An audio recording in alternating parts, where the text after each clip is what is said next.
হরি হরি, রাধে রাধে। শুভ সকাল বন্ধুরা, আশা করি ভালো আছেন। ভালোবাসা ভালোবাসা মানে শুধু চোখে দেখা নয়, ছোঁয়া নয়, অনুভব করা। ভালোবাসা পেলে অনেক দূর এগিয়ে যাওয়া যায়। ভেঙে পড়া মানুষটিও সোজা হয়ে দাঁড়াতে পারে, আরো এগিয়ে যেতে পারে। পাশে থাক বা না থাক, সে যেন ভালো থাকে, এটাই চাওয়া। তার আনন্দে আনন্দিত, তার ভালোতে খুশি থাকা। সেখানে কোনো চাওয়া পাওয়া নেই, স্বার্থ নেই। তার কথা ভেবেই শান্তি। মানুষটা তো আছে, এটাই বিরাট পাওয়া ভগবানের কাছ থেকে। আর কি চায়? সে বুঝুক না বুঝুক, আমি বুঝলেই হলো। সে ঠিক একদিন বুঝবেই, এটাই আশা। এটা ভেবেই ভালো থাকা। আমি যেন ভালোবাসতে পারি, তার ভালো হোক, এটাই যেন চাই। তার উন্নতিতে খুশি থাকা, আরো উন্নতি হোক, এটাই প্রার্থনা। ভালোবাসা বেঁচে থাক পৃথিবীতে। নমস্কার। সত্যিই ভালোবাসা পেলে মানুষ অনেক দূর এগিয়ে যেতে পারে। ভালোবাসাটাই বড় কথা। ভালোবাসা দিয়ে পৃথিবী জয় করা যায়, আর কোনো কিছু দ্বারা সেটা সম্ভব নয়। একবার কামারপুকুর মিশন গিয়েছিলাম। সেখানে ঠাকুরকে দর্শন করে আরো কিছু ভক্ত মিলে টোটোয় করে জয়রামবাটি যাচ্ছিলাম। সেখানে ঠাকুর মার কথা আলোচনা হচ্ছিল, মানে টোটোতেই। তখন কি একটা প্রসঙ্গ আসতে আমি বললাম, মা ঠাকুরের মধ্যে যে ভালোবাসা ছিল না, সেটা অপরিসীম, অপূর্ব। সেই ভালোবাসা, সেই ভালোবাসার বন্ধনটা খুব দৃঢ় ছিল। খুবই ভালো লাগে যখন ঠাকুর মার কথা পড়ি, শুনি। খুবই ভালো লাগে, মনটা কেমন শান্ত হয়ে যায়। মনে হয় সত্যিই তো আমরা এত বিভ্রান্ত হই, দ্বিধা দ্বন্দ্ব যখন মনে আসে, তখন শান্তভাবে একবার ভগবানের কথা ভাবলেই দেখবেন কেমন যেন মনটা অন্যরকম হয়ে যায়। চিৎকার করে, ঝামেলা করে কিছুই কিছু হয় না। শান্তভাবে ভাবলেই দেখবেন সবকিছু সমাধান হয়ে যায়। যেটা হবার সেটা হবেই, আটকানো যাবে না। তবু তার মধ্যেই নিজেদের মধ্যে ঝগড়াঝাটি না করে ভালোবাসা দিয়ে সেটাকে সমস্যার সমাধান করে নেওয়াই ভালো।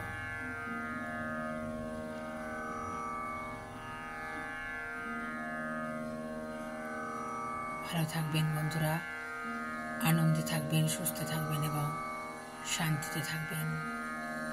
শান্তিতে থাকাটাই বড় কথা। দেখবেন একটা অন্য ভাষার মানুষের সাথে আরেকটি অন্য ভাষার মানুষের সম্পর্কও কিন্তু হয়, সেটাও কিন্তু ভালোবাসার জন্য। অন্য ধর্মের মানুষের সাথেও আরো অন্য ধর্মের মানুষেরও যে সুন্দর একটা সম্পর্ক হয়, সেটাও কিন্তু ভালোবাসার জন্য। ভালোবাসাটাই বড় কথা। একটা শিশুও কিন্তু বোঝে ভালোবাসা কি। দেখবেন ছোট্ট শিশু কিন্তু ভালোবাসা পেলে হাসে, বা যে ভালোবাসছে তার কাছে যেতে চায়, এগুলো অনুভব করা যায় বা বোঝা যায়।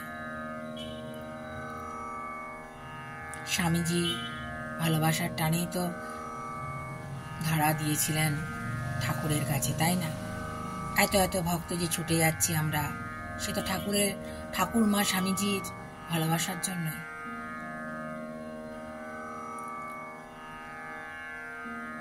আমি কারকবেড়িয়া আশ্রমে বিভিন্ন কাজের সাথে যুক্ত। যখন করোনা সময়, মানে করোনা যখন হয়েছিল, তখন আমরা এই বিষ্ণুপুরে কিছু ভক্ত মিলে জামা কাপড় কালেক্ট করেছিলাম। কারকবেড়িয়া আশ্রম থেকে কর্মীরা নিতে আসতো। তো মহারাজ, একজন মিশনের মহারাজ বলেছিলেন যে জামা কাপড় গরিবকে দিচ্ছি এই মানসিকতা যেন না থাকে। ভগবানের সৃষ্টি মানুষ, তার অঙ্গে দেয়া হচ্ছে, সেটা একটা পূজা হিসেবে মনে করতে হবে। শিব জ্ঞানে জীব সেবা, এই মানসিকতা নিয়ে দিতে হবে, তবেই সেটা সার্থকতা লাভ করবে। দান করার আমি কেউ নই, কৃপা করার আমি কেউ নই। যিনি কৃপা করেন তিনি হচ্ছেন ভগবান। আমাদেরকে দিয়ে ভগবান কাজ করিয়ে নেন, এটাই তো আমাদের বড় পাওয়া, বড় ভাগ্য যে আমাকে দিয়ে করাচ্ছেন। এই সেদিন করে একজন বিষ্ণুপুরের আমাকে ফোন করে বললেন, মহুমা জামা কাপড় প্রচুর হয়েছে, তাহলে একটু আশ্রমকে বলে দেবে, আশ্রমের কাউকে বলে দেবে যেন নিয়ে যায়। আমি বললাম ঠিক আছে, আমি আশ্রমে ফোন করে দিয়েছি, ওরা এসে নিয়ে যাবে। এরকম আমি অনেকে দূরে যারা থাকে তাদের ফোন নাম্বার দিয়ে দিই, আশ্রম থেকে এসে নিয়ে যায়, তারা আমাকে জানায়। আর এখানে আমাদের পাড়ার হলে আমি নিজে দাঁড়িয়ে থেকে সেগুলো ব্যবস্থা করে আশ্রমের কর্মীদের গাড়িতে তুলে দিই। আরও এখানে অনেক কিছুই, কেউ কিছু দিলে আমি সংগ্রহ করে রাখি, আশ্রমে ফোন করে দিই, সেখান থেকে এসে নিয়ে যায়। করোনার সময় আমরা মায়ের তিথি পুজো, ঠাকুরের তিথি পুজো, স্বামীজি তিথি পুজোতে আমরা অনেক কিছু সংগ্রহ করেছি, চাল, আরও অনেক কিছু। আমি নিজেও মায়ের তিথিতে পায়েস বানানোর জন্য, মা খুব পায়েস বানাতে ভালোবাসতেন, চাল যা যা লাগে, কাজু কিশমিশ চিনি সব কিছু গিয়ে একজন ভক্তর বাড়িতে দিয়ে এসেছিলাম, আশ্রম থেকে এসে নিয়ে গেছে।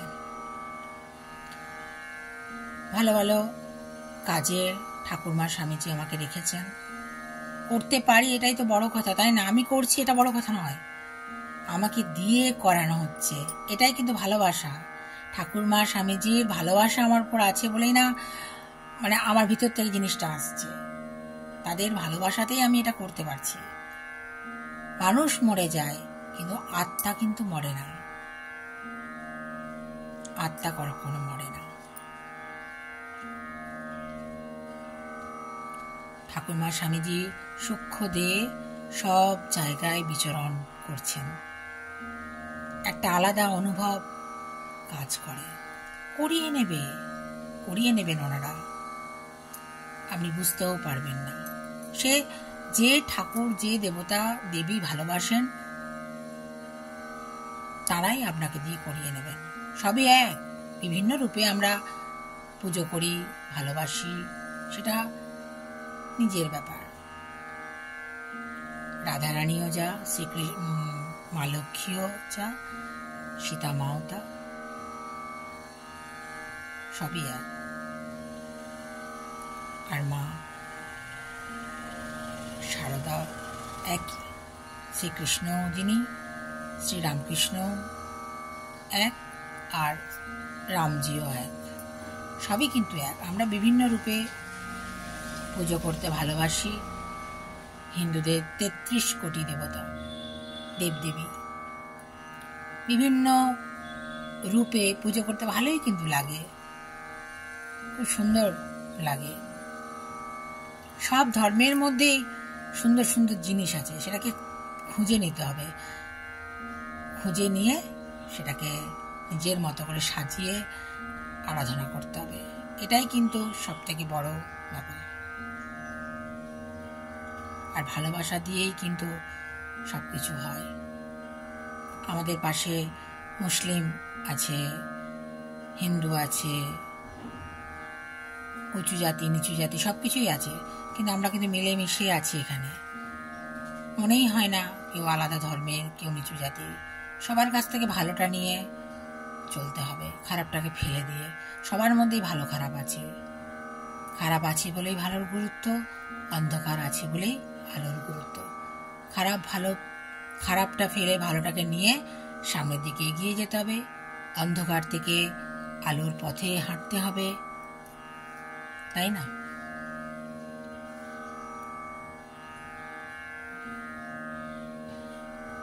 ভালো থাকবেন বন্ধুরা, নমস্কার।